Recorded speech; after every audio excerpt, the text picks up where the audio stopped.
مساء الخير. طبعا احنا كمدربين بندرب الاولاد، طبعا عارفين يعني ايه شغل ال1 2 وال1 3 في نموذج واحد، لكن انا هقدم لكم دلوقتي نموذج من ابتكاري في الحاجتين دول في نموذج واحد، تمرين مركب.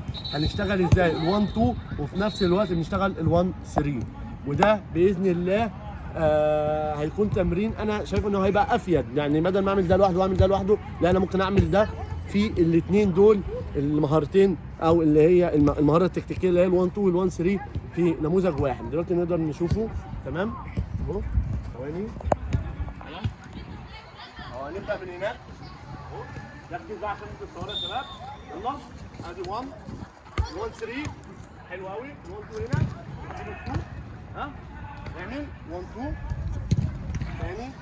ثاني يلا 1 3 ايوه 1 2 1 1 2 وهكذا.